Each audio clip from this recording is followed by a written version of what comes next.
And welcome to Saturday Morning Cartoons, where we show sometimes great, sometimes terrible TV animation from the business end of the 20th century.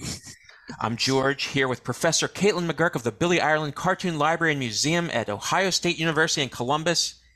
How are you today, Professor Cartoon? I'm doing great, and it's all on us, George. It's all on us tonight. Yes, if you've seen this show before, you're probably shocked and disoriented that the Shaturday boys, Nick and Joe, aren't here today. But they're on tour right now with their movie Chop and Steal, playing at the theater near you. And until they get back, I've got the keys to the place, and we're going to have a crazy party, so invite everyone you know. We have not one but two incredible guests today. We are thrilled to welcome back horror expert Laura Wimbels, host of the Smash YouTube series on this very channel, Lenora's Midnight Rental. How are you today, this Saturday morning? I am doing very Shaturday well today. I am here at the set at Midnight Rental. We finally got Wi-Fi, so broadcasting from the video store. Magnificent. And Caitlin, won't you please introduce us to today's super special guest? Sure. I am so excited to be welcoming my old colleague and dear friend, Steve Bissette, to join us today. Hi, Steve. Hi, Caitlin. Hi, George. Hi, Laura. So Steve is probably best known for his work on the DC Comics series Saga of the Swamp Thing in the 80s with Alan Moore and John Totleben. But he's also had work in magazines like Heavy Metal and Epic Illustrated. He edited his own comics anthology series Spider Baby and Taboo, which is where Alan Moore and Eddie Campbell's From Hell was first serialized, and so much more. He's one of the creators of the character John Constantine. He's a writer, he's a historian, he's a critic, and generally just an invaluable voice in the world of comics and film. Before I started at the Billy Ireland in Ohio, I lived in White River Junction, Vermont, which is not far from where Steve lives, and had the pleasure of calling him a colleague at the Center for Cartoon Studies. So I was the head librarian there. Steve was a probably, I'm going to say it, like the most beloved professor at the school for sure, and taught comics history, drawing, and film, and was pretty much like everybody's surrogate father at the school as well. Gives great advice, wonderful human being. But of particular relevance to this episode, Steve is a horror master, and not only as it relates to his comics, but he knows more about film than just about anyone I've ever met, and once even owned his own video rental store. Well, co-managed. I didn't co-managed, co-managed. Okay. And if you're a horror movie fan, you may have seen his articles in publications like The Video Watchdog and Fangoria. And follow him on Facebook. He posts a lot of fascinating, great stuff on there. So, Steve, thank you for being here. It's so good to see you again. How are you? Doing okay. Thank you so much. I'm really honored to be here. And I want to thank you all for inviting me in. And yeah, it looks like this will be my cup of tea this particular Saturday morning. So I understand we're going to be watching Monster Force or some sort of monster cartoon show. George, you will reveal all when the time is right. And yeah, it's great to be here.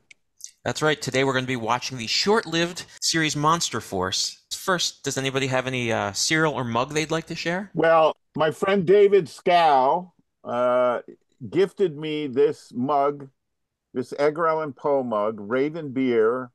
The taste is poetic. And on the back is listed what I'm not drinking while we're watching the show, because, I'm a kid and it's Saturday morning. So I'm not having Pilsner, I'm not having IPA, and I'm not drinking from a cask of Amontillado. But I am having milk in my Poe glass. Tall glass of milk. I appreciate that. I've got a mug with Stanley Kubrick on it. And whoa! On the back is I'm sure, a canon quote of his that says, "Movies friggin' rule." So this was a gift from someone. It's the only film-related mug I had. But for cereals, since this is, I think, the most amount of women that have ever been on a found footage festival show at once, I've got this really feminist cereal, which is Fruity Pebbles. Basically. So it's Berry Pebbles celebrating women who rock. It was their, I think, Women's History Month cereal. So I'm gonna have to try that. You should. I'm trying it right now, and it tastes like empowerment. So I guess I should probably say since I'm old, I need all the life I can get. So, yeah. I'm going to be munching on cinnamon life. I don't have a mug. I have a corporate I'm a shill for Starbucks. So I have this, and my cereal is a package of peanut M&Ms that I have here in the counter. That's perfect. That's what all of us wanted on Saturday morning. That we can Exactly. have. And isn't that a goddess on the cup? I mean, isn't that appropriate Yes. for the show? Yes. Yeah. Yeah. It works. Caffeine goddess. Empowerment. Yeah. And I have a mug that very special mug for this episode. It is a let's see, does this look familiar to you at all? Oh my God. It's a Swamp Thing mug. Yeah. There's Abby. Yeah, this is from the Trip issue. This is from Rites of Spring. Yeah, if only I could meet the artist, I would tell him how great the art was and how much I enjoyed reading those comics, getting them right off the stand, and the exquisite storytelling. If only we got royalty checks for that mug, but Well, that's another story. I gotta tell you, on this show, that when I show a mug, it's one I've made using a color printer and duct tape. So I owe you perfect. a small amount of money. No worries. No worries. They're very convincing, though. Yeah, it looked real. All right, we are going to watch the opening credits to Monster Force. This sort of will confuse you further about what this cartoon is about.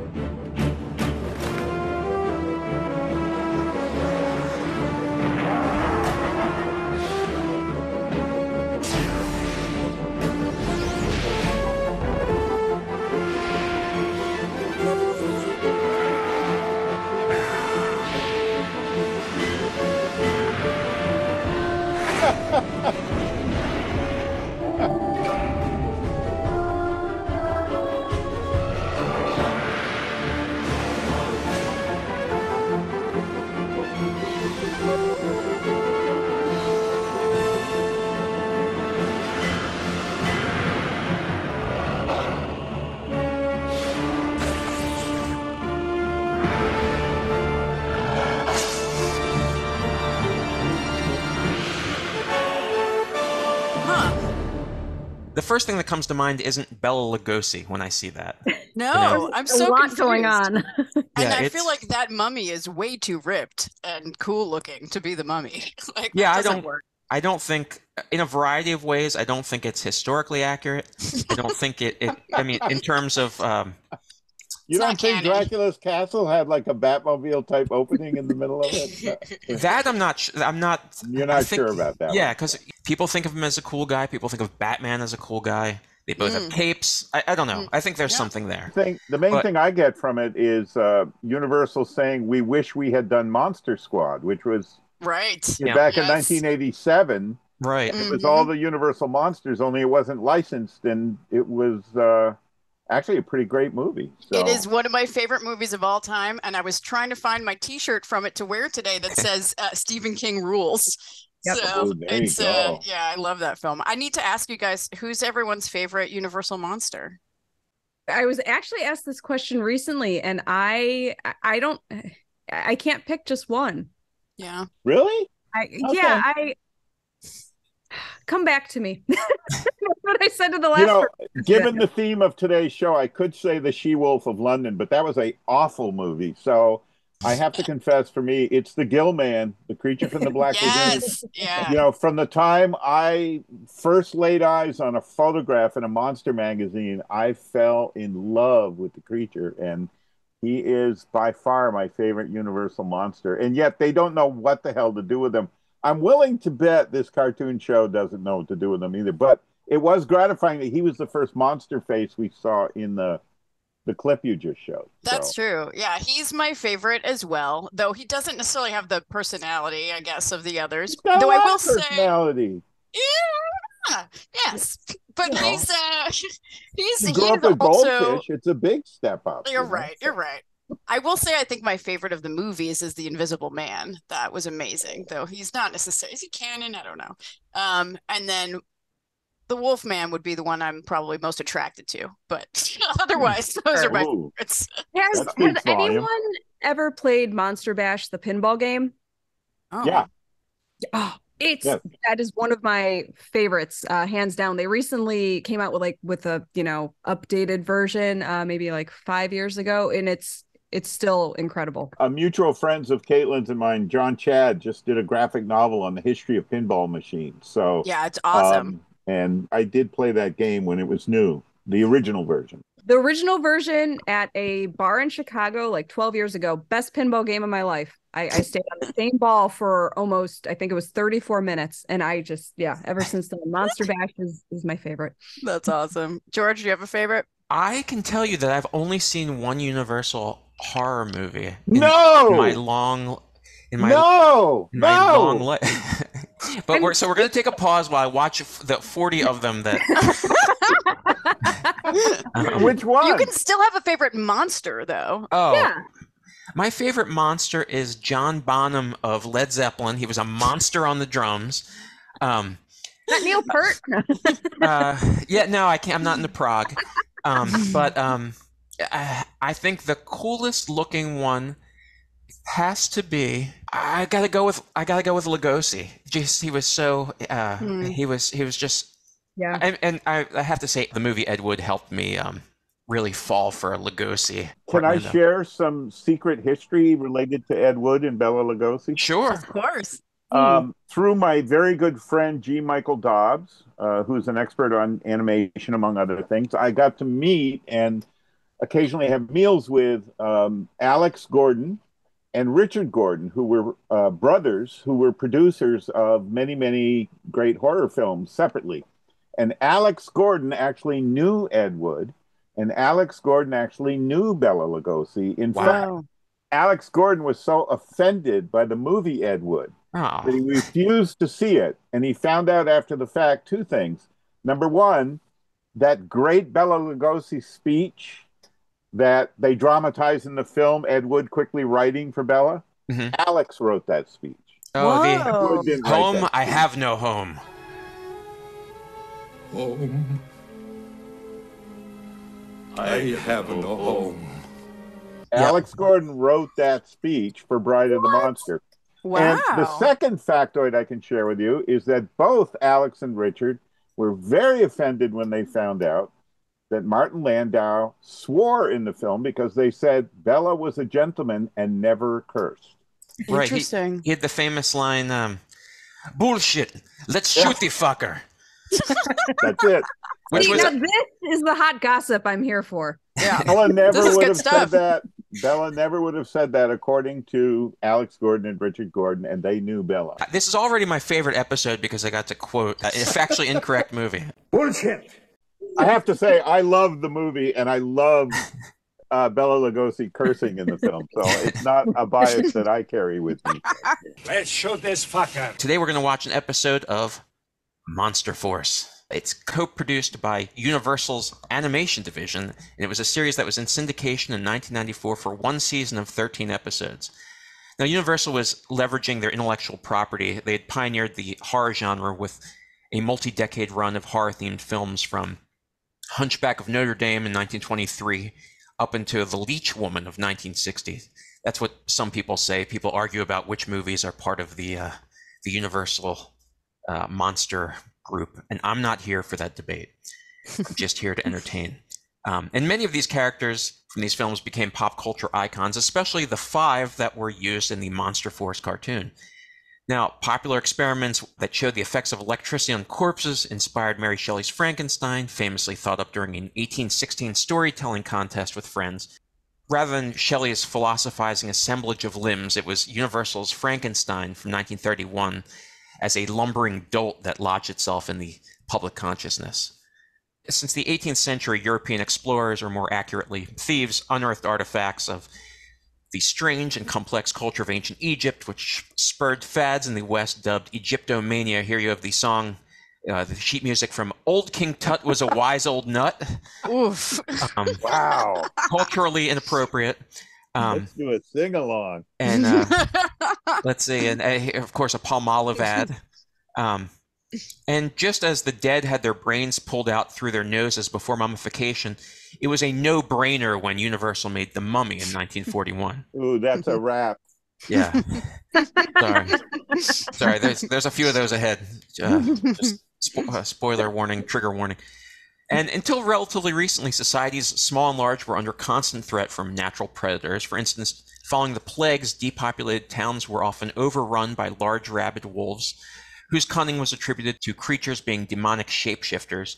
I've heard several anecdotes about children and adults being carried off into the woods when they were, there was a third of the population left in small towns in France and Germany. I haven't heard them personally. I've just read them. And so folklore reflected this with the advent of the werewolf trope. And weirdly, a mayor in Germany was accused of being a werewolf. And then when they found and beat the wolf to death and found it was just a wolf, they put a human mask on the wolf and hung it in the town square. That's what this is apparently a reference to. We're not going to be doing that during this episode. And for a marginally more scientifically based monster, the literal and figurative fallout from the atomic age suggested a grotesque evolution of man was still ahead. And this was already showing up in sci-fi comics and stories by the early 50s. And this inspired our good friend, the creature from the Black Lagoon in 1954. I guess the most favored creature in this amongst the viewers that are here today. Actually, the creature was inspired by a story that the producer of the film, William Allen, overheard from Orson Welles. Wow. William Allen actually he plays the reporter in Citizen Kane, the 1939 Citizen Kane film that Orson Welles directed and starred in.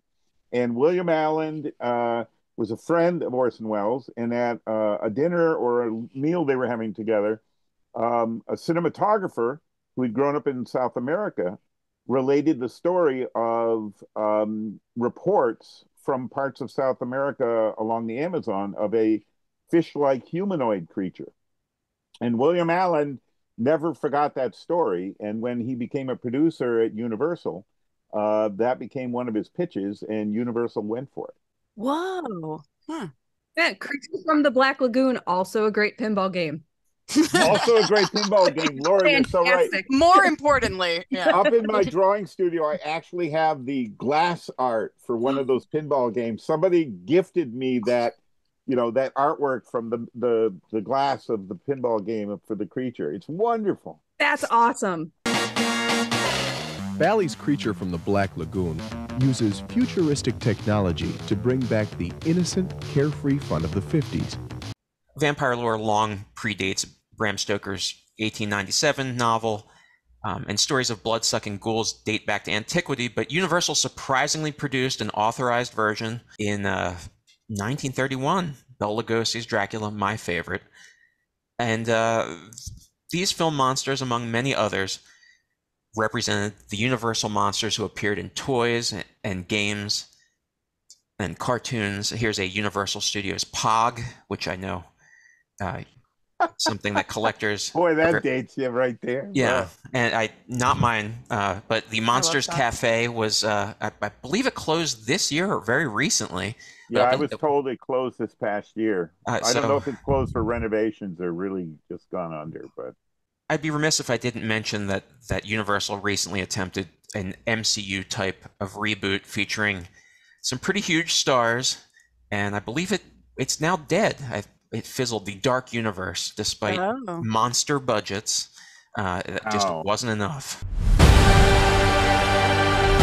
Bullshit! I used to co-manage a video superstore in southern Vermont. My friend Alan Goldstein was the owner, and it was called First Run Video. And I remember the first MCA Universal VHS release of Frankenstein was back in 1980. It was one of the first VHS tapes I ever watched. And it was the old print of Frankenstein that had been on TV when I was a kid, meaning it was missing the sequence with the little girl, right? You didn't see Boris Karloff as the monster throwing the little girl in the water. That had been cut since the 1930s. And in 1987, MCA reissued Frankenstein on VHS, and it was restored. It, for the first time, had that scene in it. And that led to, at the beginning of the 90s, MCA Universal starting to put out their licensed monster movies on VHS. You could finally buy The Wolfman and The Bride of Frankenstein and so on. These are the titles monster fans have been waiting to sink their teeth into. Now, at the spectacular price of $14.98 each. In the mid-90s, I was the promo manager at First Run Video. Pepsi Cola did all these tie-ins every year with the Universal Monsters. What? No dip? And it wasn't just video stores. In fact, we were the bottom of the food chain. It was the big supermarkets that had every Halloween Universal Monsters with Pepsi displays and stuff. And they had all this cool stuff that I won't go on and on about. But, oh, man, that was like, wow, where did this come from?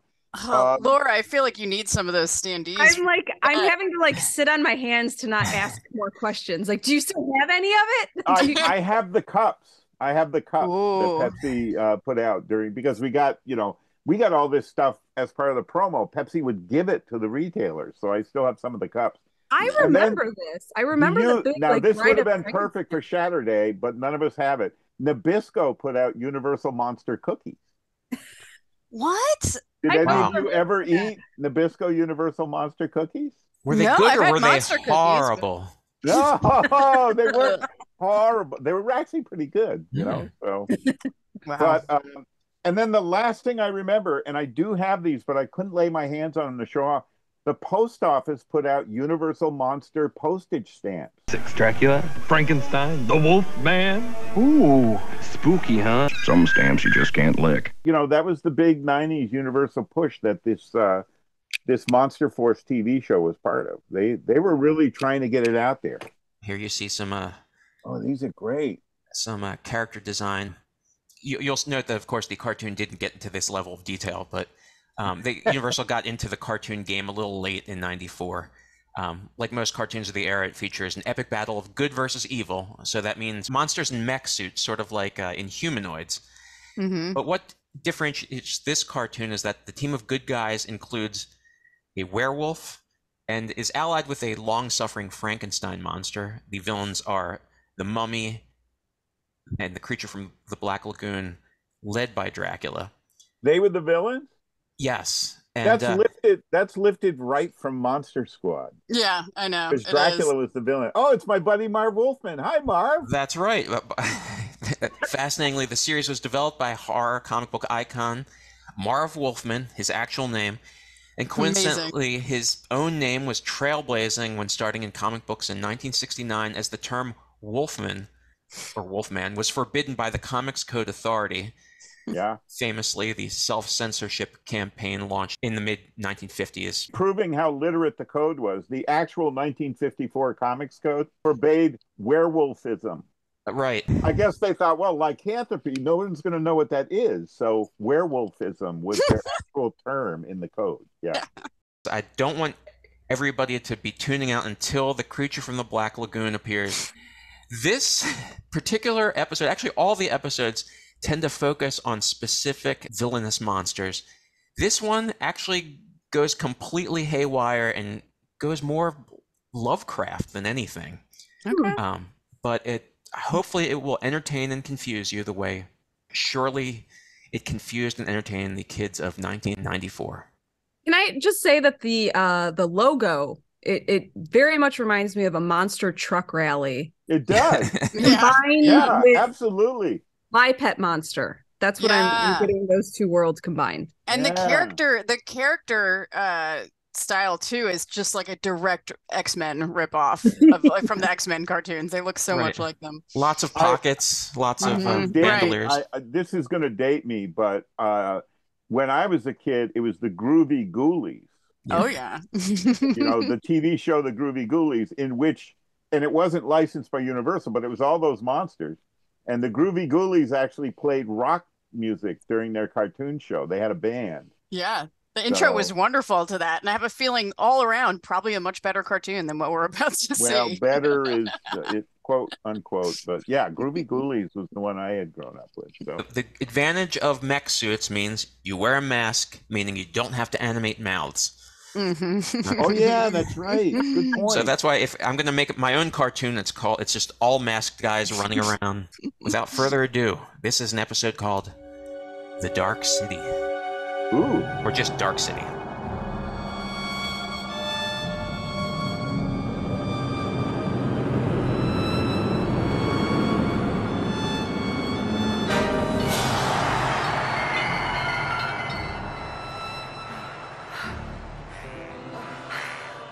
Man, if I spend one more night in the rain, I'm gonna grow fungus.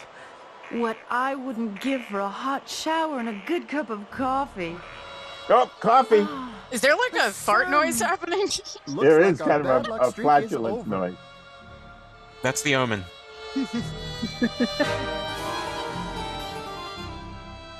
Did you see that? Looked like that town came out of nowhere. Trick of the light. Let's go get that coffee. All right. Get an American Werewolf in London kind of vibe off this opening here. Yeah.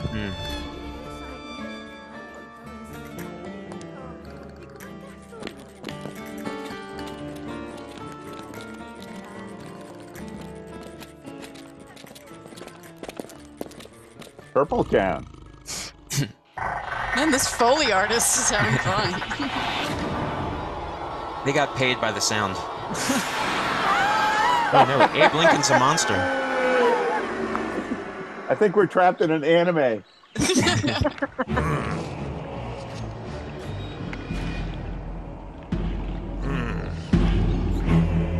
Somebody who doesn't know how to draw a deer drew that deer. Yeah, really. Like a dog now. I have to say, that's a handsome Frankenstein. He is. Very grunge. Legend says the Dark City appears once every 100 years when the sun burns red. And we're having a solar storm right now. They say the Dark City has never appeared in the same location twice. So what makes you think this time it'll appear in Spain? I've picked up lines of power running over the Earth. Blasted! The solar storm's wreaking havoc with the computer. Look, the lines are linking up at various power sites on Earth. Stonehenge, Chichen Itza, Ayers Rock in Australia. My tracking program predicts the next appearance here, Sierra de Corhia in Spain. That's how computers work, right? That is, exactly. The comm's gone dead. It's okay, we know where we're going. Reed, how far back can you trace this Dark City? To when the Minoans disappeared almost 3,500 years ago. More recently, in 1620, 30 villages in England vanished. In 1720, a Dutch colony in Molucca was found deserted. The last disappearance was back in 1920, when the village of Asgoric in Hungary was abandoned. Wow, this is like that Gene Kelly musical with the town that only appears every 100 years. Where did everyone go? Was that a Universal, or was that an MGM? No, it wasn't. I think that was MGM, but anyway. Oh, I like this guy. Yeah. That's what we're going to find out. You okay? I don't know, Reed. My psychic powers are pounding inside my head. Oh my God! Wow. He looks like April O'Neil. Yeah, I think that was the early '90s type. Hope Frank's up for a trip to Spain. Oh look, it's a batarang. Yeah.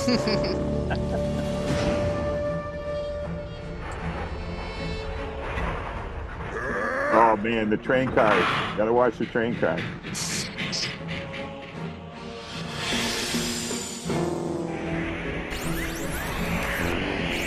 Bad shit happened to Laura Palmer in a train car, but that was that other show, Twin Peaks. We can't wait any. When is there going to be a cartoon spin-off of that? Of Twin Peaks? Yeah. You're onto something there. The man from the other place would be a perfect character. Right. A Bob action figure. The whole episode could be them talking backwards to us. It's something for the whole family. Something everyone can relate to. As long as there's like Burger King cups or something for it too. No, everything would be wrapped in plastic if it was the Twin Peaks show. You'd get small logs in the Happy Meals. Yeah. Oh, yes, yes. Activate the sensor spikes. You okay? I wish I knew. Uh-oh. Is that supposed to be Spain on the map? Yeah.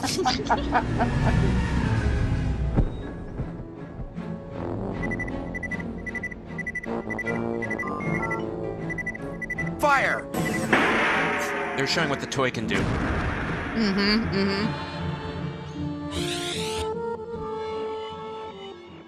I thought you knew where and when this Dark City was going to appear. I narrowed it down to a few days and a few hundred square miles. The sensor spikes will do the rest. Maybe not. We got interference on every channel. That storm is messing with the data bands. Trip, set down near that town.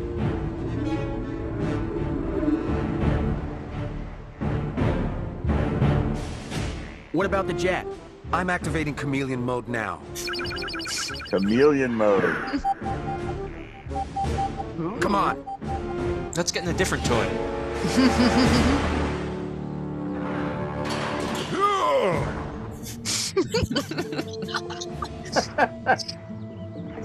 There's also like a Captain Planet feel to this. Yeah, definitely with his like costuming and stuff too. His head shape. He also seems like he's kind of normal sized. I mean, we haven't really seen him next to anyone other than that deer, but he wasn't that much bigger than Well, it. it was a huge deer. It was That a was a big gigantic, monstrous. Well, in Spain, the deer are really big. I don't know if you knew that. But...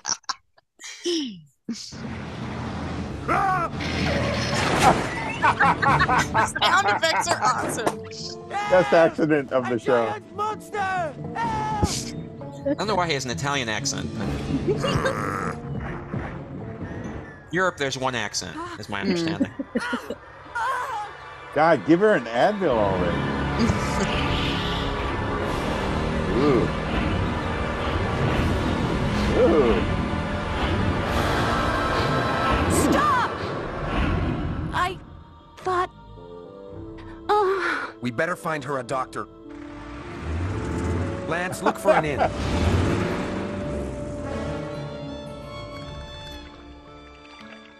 There is no need to worry. We have a very good doctor in town. He's one spicy doctor. Now, how long do you intend to stay in Carcassia? We're not sure. Tonight anyway. Luke, you better stand monitor watch in the van. Don't pay attention to the weapons we're wearing. Yeah. You took cotton candy. Ooh.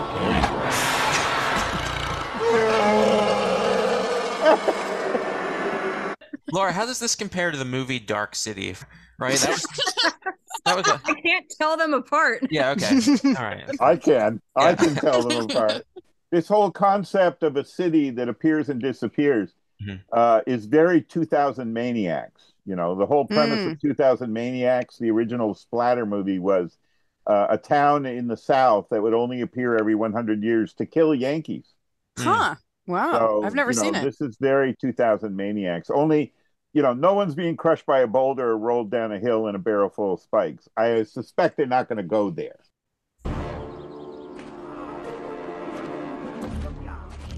Go on! Look in the barn! What are these accents? I thought he was going to chop his head off right there. There is a monster here. I do not think I want to find it. You look. I will stand guard. This guy with the axe is like 12 feet tall. No. He should have been Frankenstein. And he's holding it like this.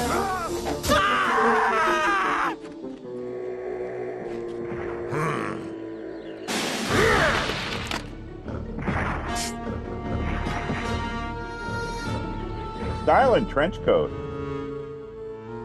Yeah. Look at these Death Race 2000 vehicles they're in. Yeah. Nothing like an afternoon in front of the tube. It reminds me of Rick Moranis. Oh, totally. I used to get that a lot in college. People said I look like Rick Moranis. I don't know. Really? Yeah. Maybe it's just with glasses, but we need to see a college Rick Moranis picture of you, George. All right, I'll add it in post. Yeah. Pulse is rapid. Her blood pressure is very high.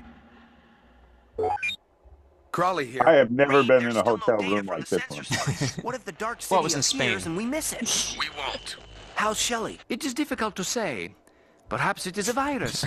But What? Her face is now Yeah, what completely happened to covered. her? She was doing okay a minute ago, but now she's entirely hair. do not know. I've got my fingers crossed. Luke out.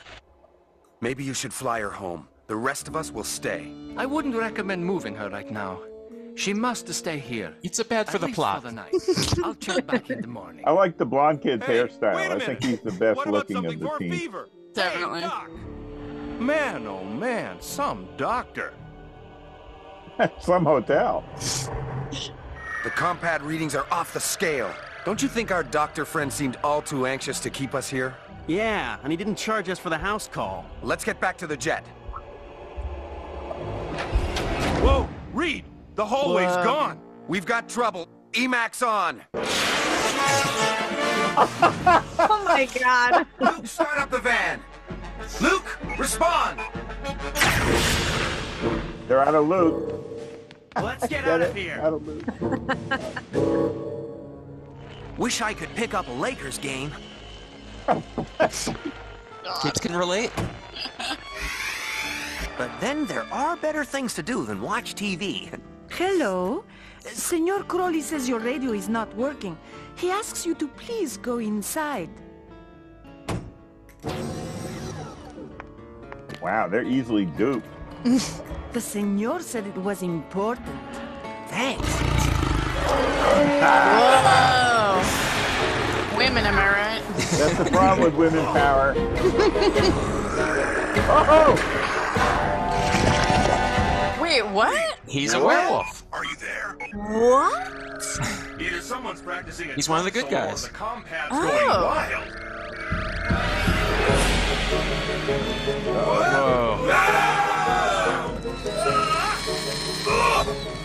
Little vagina dentata action there. Yeah. This Airbnb sucks. Uh-oh. How about we go this way? How about it? They're all monsters in the Dark City.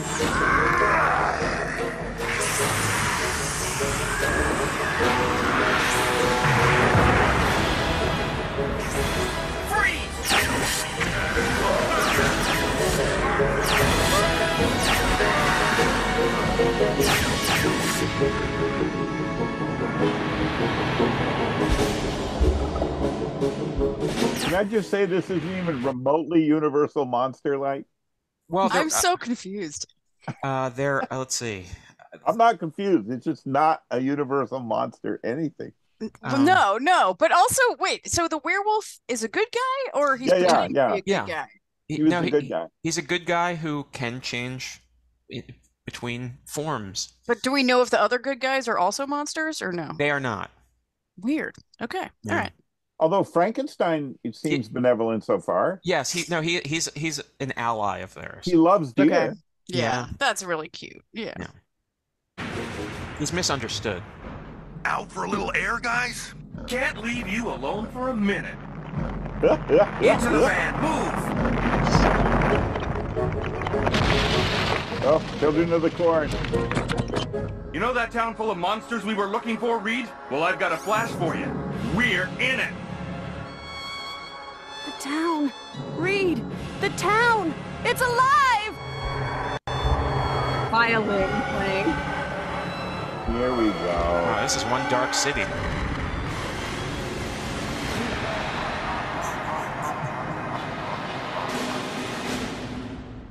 Kind of perfect for the Satanic Panic, I'd say. It's I'd say so too. That was a very Fantasia kind of image there with the devil creature. Well, what do you think so far?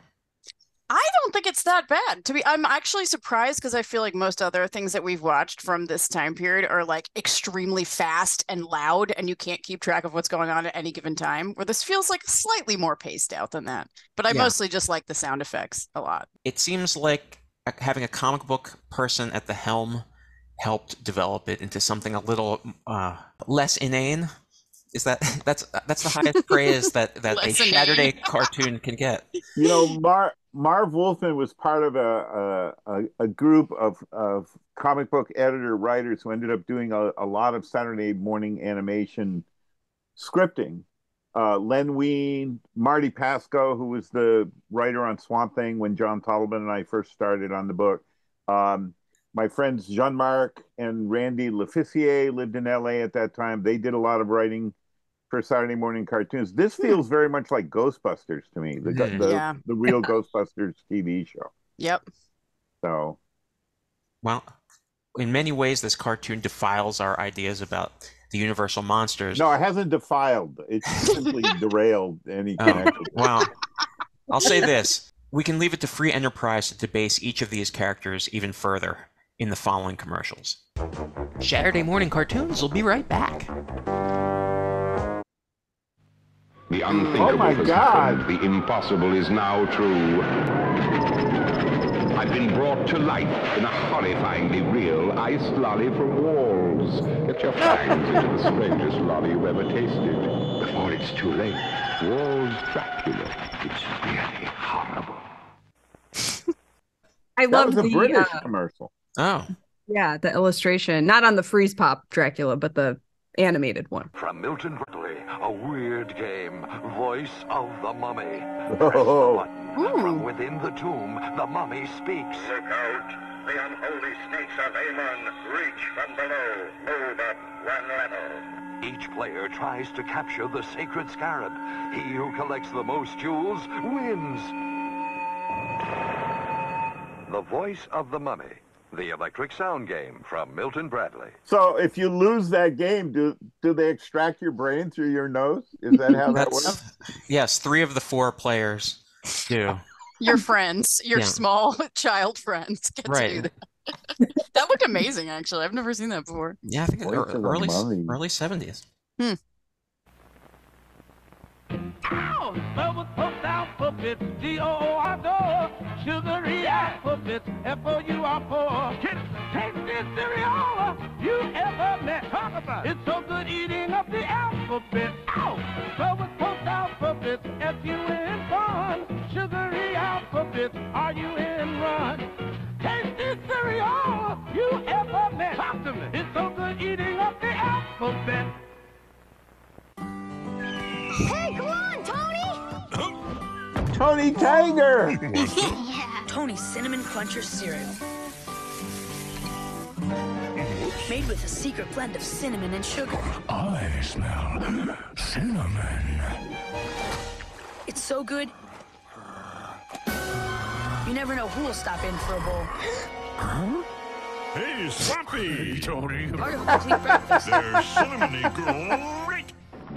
Oh my God, it's the Wolfman. Deborah and Jenny had a perfect partnership, a successful unmarried photographer and her 11-year-old daughter. Then the Wolfman came along. Oh, I saw this.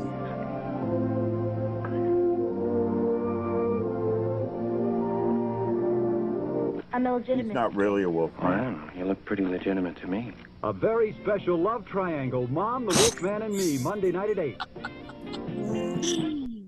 Now back to Saturday Morning Cartoons. I think that should prepare us for the epic conclusion of this episode of yes, Dark City Okay. Monster Force.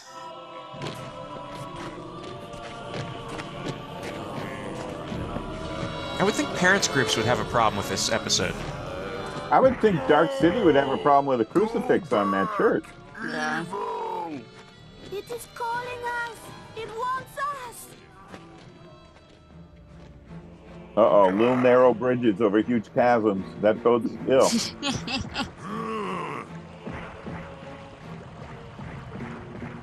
Anyone's played Resident Evil 4? This is like when the townspeople get called into the city square. That's what it's reminding me of. Right.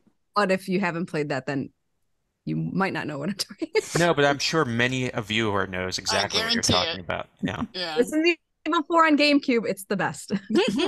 Is this a new or like a legacy game? I don't know. That Resident Evil 4 came out on GameCube, I think in like 2003, 2004, but they recently redid it, I think, for PlayStation 5, which I stopped at PS3, so. Okay.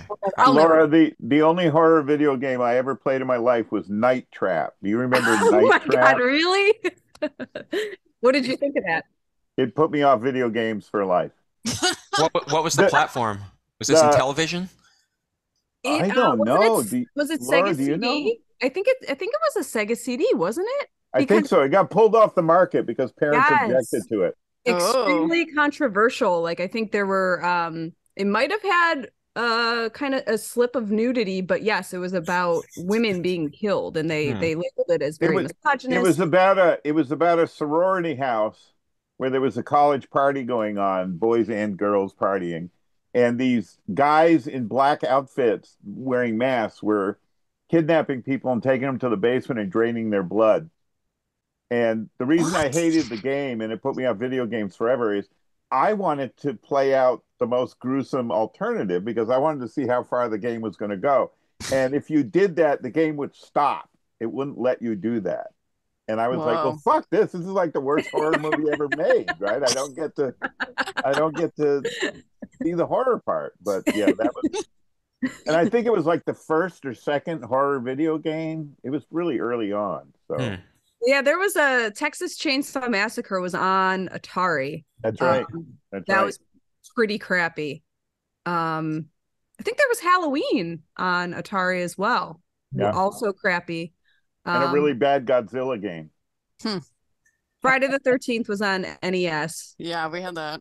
Yeah, very crappy. I definitely had that for Commodore 64. And Night Trap kind of felt like Phantasm crossed with a splatter movie. That makes sense.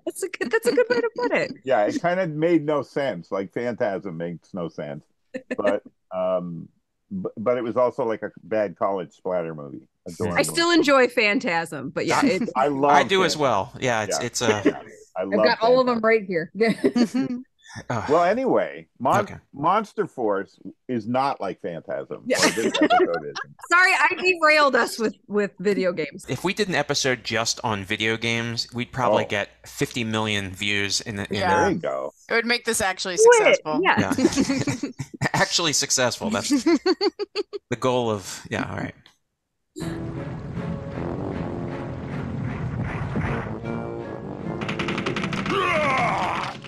Good going, Frankenstein's monster.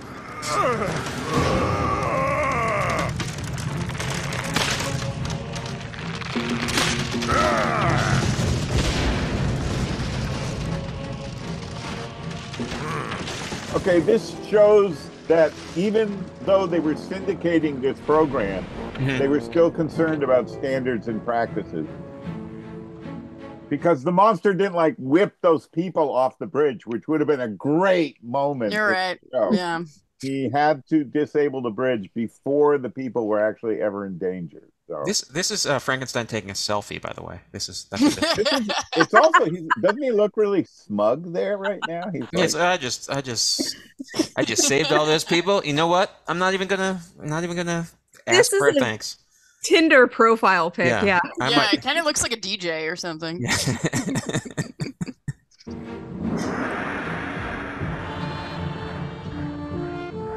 Nice background. Reed, I'm picking up sensations. They're strong, very. Oh. Shelley? It's speaking to me, Reed. You should see it. It's beautiful. It wants us to stay here and enjoy it forever. It's calling to the people in the villages for miles around. It wants us all. It needs our energies. It feeds on us. Shelley, listen to me. It's not real. This city is evil. Fight its power. See it for what it really is. No, Reed, it's changing. Not beautiful. The opposite. This feels like a deleted scene from Heavy Metal. Yeah. It's a dark city.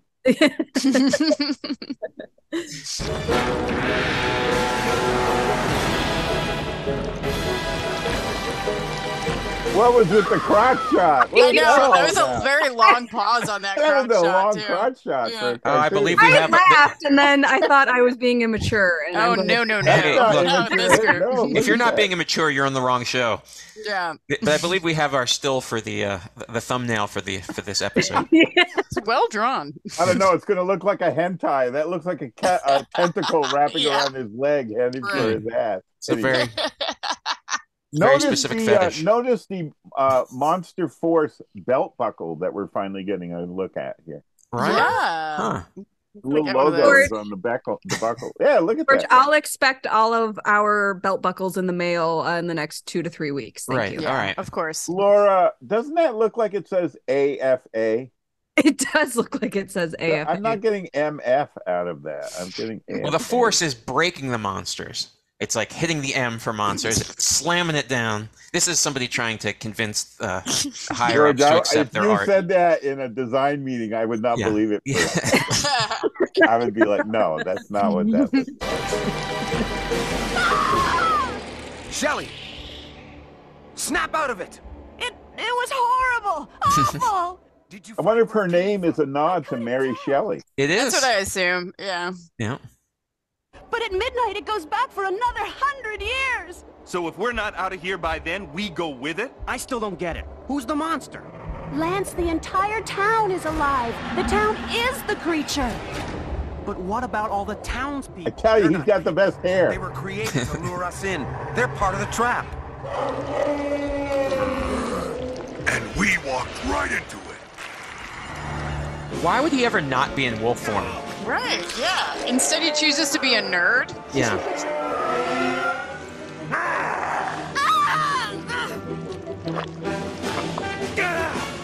Good, now we're into hentai territory. Lots of tentacles. Lots of drippy, oozy tentacles. Yeah.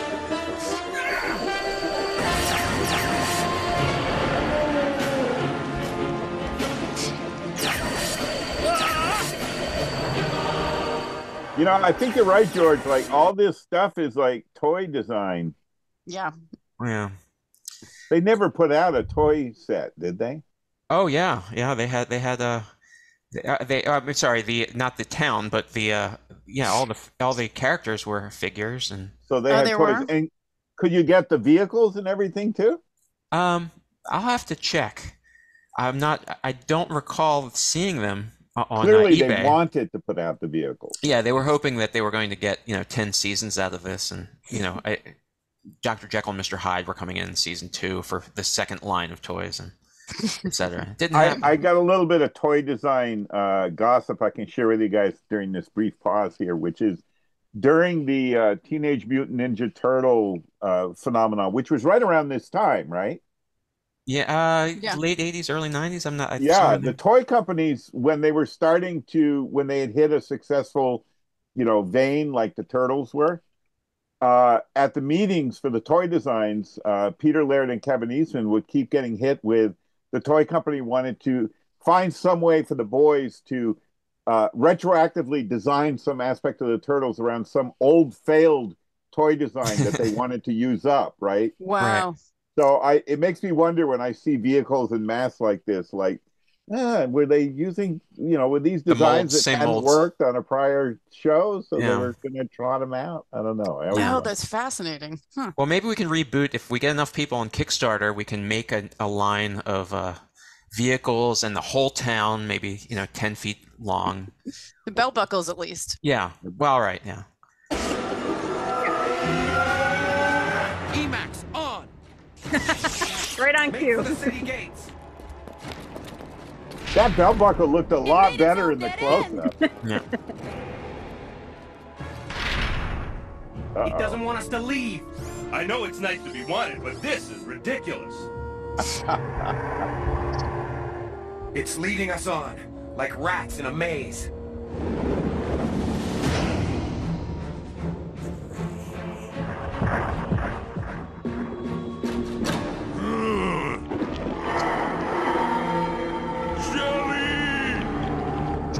That's the end of Adrian. Also the end of the Breakfast Club. What is with that? Ignore it. Keep moving.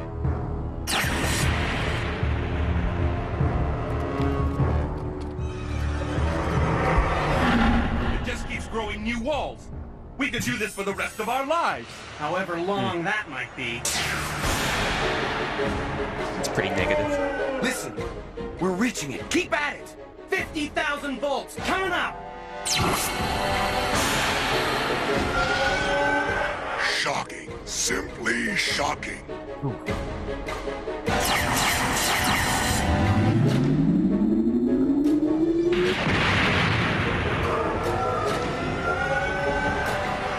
Really padding this episode out.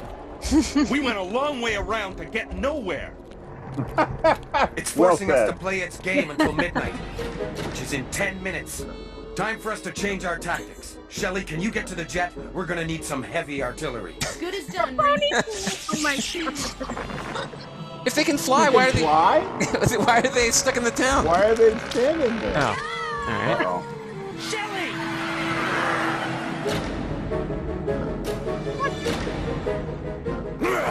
Let her go!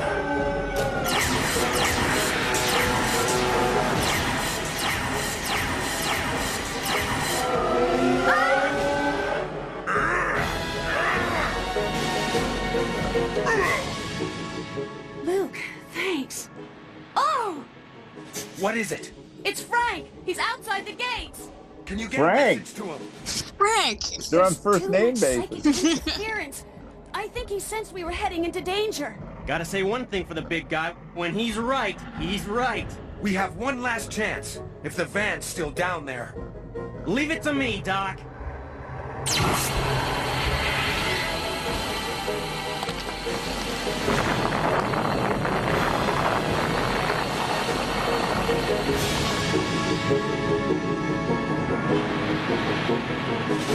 Bingo! How did they know that was there? Why didn't they do that in the beginning? Exactly. Huh. Yeah! Yeah!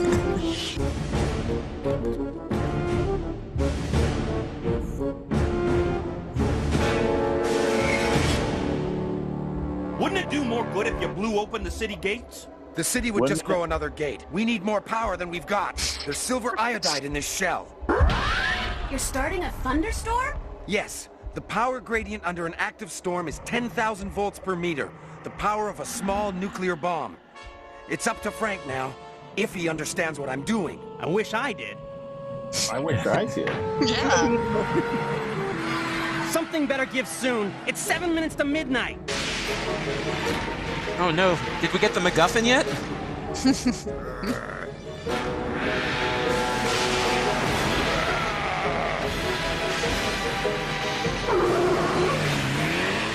His mother was lightning. We're not getting any closer. The gate That keeps was a moving Bela away. Lugosi quote for you, George. Oh, thank you. See, you have to watch the Universal monster movies in the Frankenstein series that have Bela Lugosi playing Igor. Oh, it's not Frankenstein meets the Wolfman meets Dracula meet Abbott and Costello. Igor appears in Son of Frankenstein and Ghost of Frankenstein, and you got to watch it. So, I gotta say, anyway, it sounds that's kind of where like a the cynical lightning- cash grab. That's where the lightning thing comes from, is in Ghost of Frankenstein. He gets hit by lightning. And Igor, Bela Lugosi says, his father was Frankenstein, but his mother was the lightning. In Bela Lugosi act. Wow. George, Anyway. these were setting the stage for Marvel movies later. Right.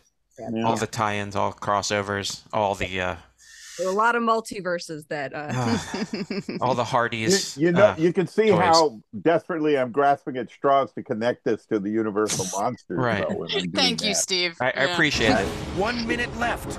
Go!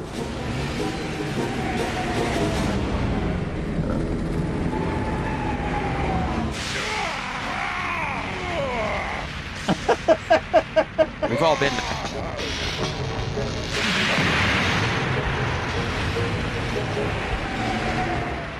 10 seconds to midnight. Frank! Frank! No! Frank figured it out. The city's weakening. 5, 4, 3. This is the second time I've seen this. I have no idea what's happening. Zapping the city. It's like in Monster Squad where Frankenstein's monster gets sucked up into the storm. Oh, I know. And he grabs the teddy bear and he goes, I know. Remember that? Oh, you're Of gonna course, cry, it aren't makes you? me cry each time. You're gonna cry, aren't you? Beautiful sign. Yeah. Oh God. Whew. So wait, are Frank and Shelley dating? Are they a thing? Well, it's not official. Look, Mary Shelley created the novel Frankenstein, Caitlin. So Shelley might be the monster's mother, but I'm not clear on that in this. Okay. Yeah. Got it. I don't know. It's in the series Bible, Bible, I'm sure. Thing or an incest thing going on. Yeah. A little from column A.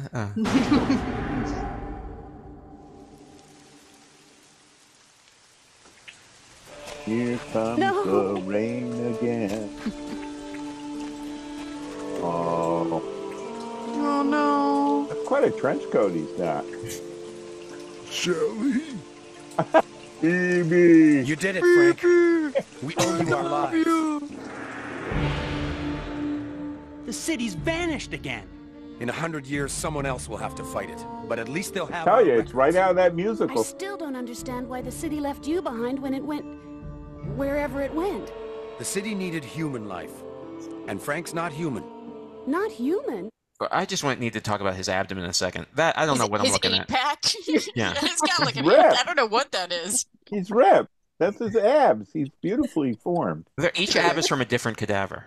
Oh, Frank, you certainly are. In all the ways that matter. Ooh. Whoa. What was that? Okay. All right. Oh, finally a scene of the Gill Man. Yeah. So wow. I can sense the disappointment in the room.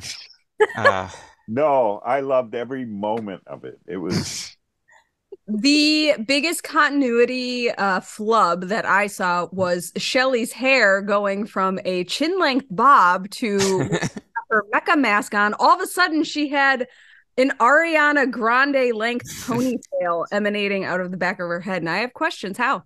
I don't know. Maybe that's her power. She has several powers we've seen.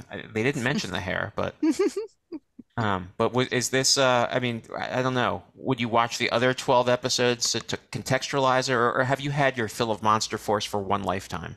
I would watch them with you guys. Well, I don't know. I just want to watch Brigadoon now. That's the musical I kept referring to. Brigadoon's the one where every 100 years the village comes back. I just don't remember all this Dark City shit in Brigadoon. Yeah. I would watch the other 12 episodes with or without you guys. Thanks, Steve. All right. Well, it'd be more fun with you guys. We can have a cartoon club. I mean, you guys already have cartoon club, but. Well, no, Caitlin's Cartoon Club is the spin-off series. There you go. It's also called Shaturday Morning Cartoons. Does that mean it's only Christian cartoons? It's like David and Goliath, the little play animated There's no shortage of them. And if we can find a continuity flaw, maybe we can find a flaw in the entire Judeo-Christian religion system. Wow. Okay, I could go with that. Okay. Also, Gumby was big on Sunday mornings when I was a kid. So, Caitlin, you could do Gumby as well as David and Goliath. I'd love to. All right. Well, we usually play a dumb game after a dumb cartoon. Huh. And this is the dumbest game I've done yet. It's a game called Frankenstein's Monsters Frankenstein Monster. You imagine if Frankenstein's monster got an NIH grant and tried to create his own creatures made out of parts of other monsters. So you'll see a face made of the face of 4 monsters, and you just have to identify them. And you I love this. Yeah, okay. We'll see. This is great. Okay, you just yell them out as you see them. Okay. We'll start easy. Oh, I know all these. Oh, go for it, Steve. Well, that's the Invisible Man. That's Lon Chaney as the Phantom of the Opera. That's the Fly in the bottom left-hand corner. Wow. Boy, I'm not sure about that bottom right. How about bottom you right's guys? Audrey. Oh, yeah, it's Audrey. Audrey 2, actually. Audrey 2. Thank That's you. correct. The Invisible Man, Phantom of the Opera. The Fly. Fly. Return of the Fly, actually. Oh, all right. Well, the cravat is the part that I like the best. Yeah, very silent. And Audrey, Audrey too. That was beautiful. I loved that. Okay. Good job, team. We're gonna get progressively more difficult. Oh no. Or not. No, we're just going to. I got one in me. That's. No, I didn't just let recognize Steve do Audrey. it. That was a Steve great will do call, it. Laura. Thank you for saving our dignity. I think each of you could get all of these. So this Are next we one just is all, not more we can difficult. all yell out like it's just yell them out. Oh, Freddy Krueger. Swamp Thing. Oh, is the alien? Jeepers Creepers?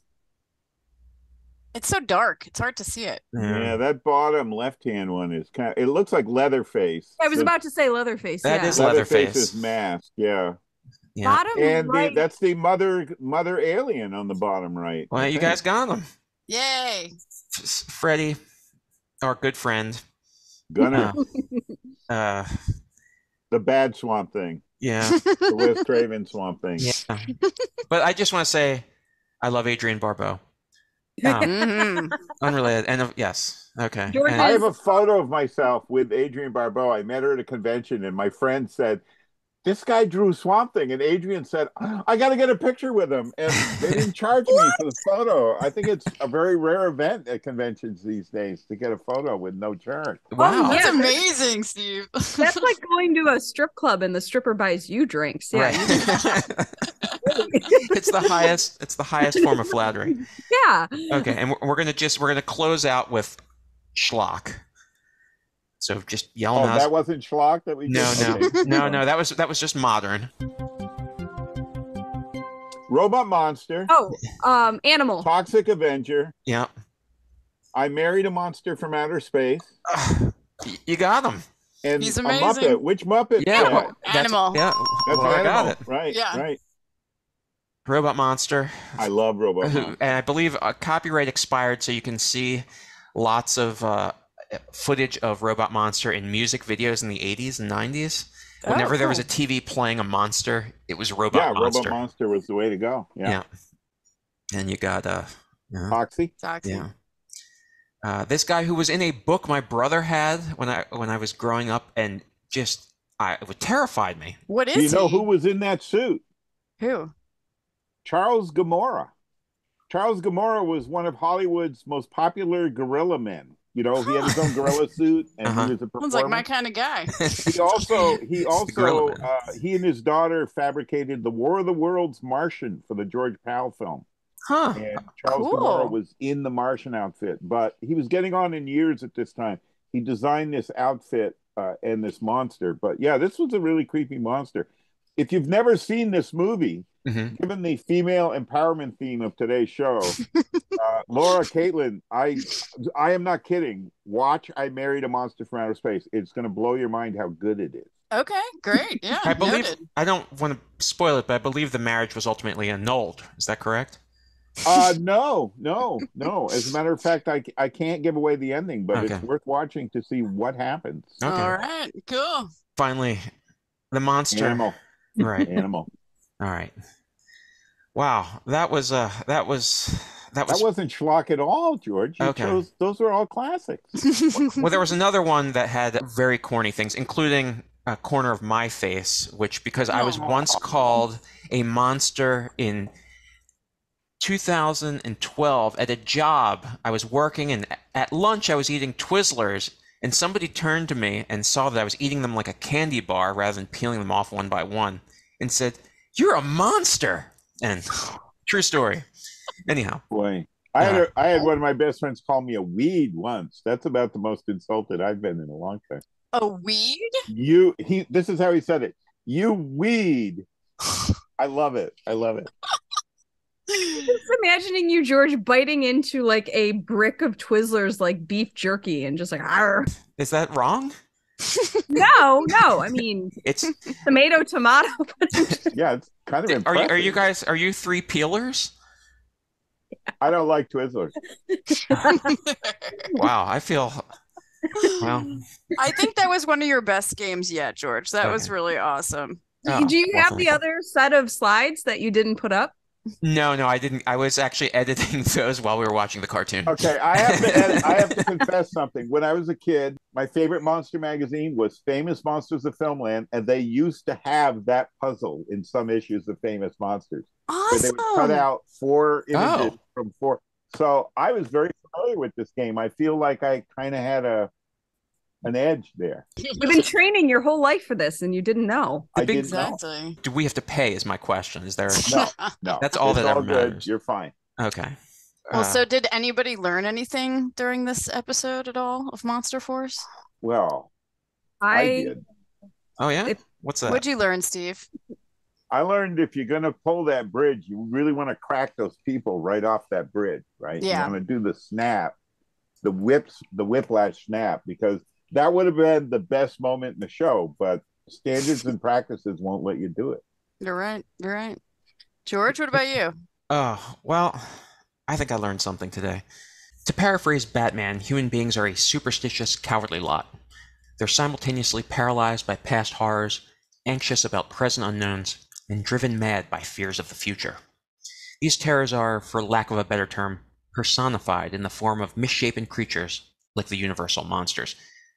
But isn't it just a bit pretentious to think that such supernatural entities, with all their extraordinary powers, would bother with people and their pitiful problems? What do humans have to offer them? Frankenstein's monster could create his own mate without help from his creator. Dracula could stay home and get freaky with his 3 brides. The Wolfman could go on a hunting trip without needing any goofy camouflage vest.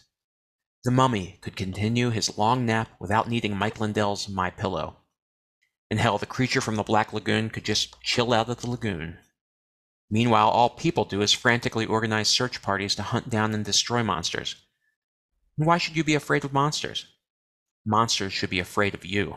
And that's why I always say, the more you battle is twice the knowing. Very nice. Mm-hmm. You do always say that. Steve's thoroughly confused. That was a lot of horse shit. Yeah, that's generally what there's. It's based That's the on alternate title to this show. I don't mean to that's a lot of badmouth your horseshit. Zen moment there, but whoa, that was like, I feel like Ted Cruz was speaking on the floor of the Senate there. Joe and Nick, we miss you. Laura, thank you so much for this. I'm sorry it wasn't more horrifying. I would have liked to see somebody get their head ripped off. This was everything I could have hoped for and more. And thank you so much, Steve, for being here with us. Is there anything that you want to plug or anything that you've got coming up? Well, I've got 2 monster sketchbooks available print on demand on Amazon, Thoughtful Creatures and Brooding Creatures. I've got the second book of Cryptid Cinema coming out later this summer, which is all about the 1972 movie Legend of Boggy Creek, one of my favorite Bigfoot movies. And I'm working on a graphic novel for Abrams right now, collaborating with Mallow Hopkinson and John Jennings. And I can't say much about it, but it is real and we are moving forward. So, that is so exciting. Congratulations. So awesome. And remember to watch Midnight Rental with Lenora. Yes, new episode coming soon. Tales from the Crypt. It's going to be on. I'm bad at doing reverse gesturing, but you can see the. No, dude, that's perfect. That's perfect. Yeah, you're doing it. Yeah. Well, everybody out there, happy Shaturday. Happy Shaturday.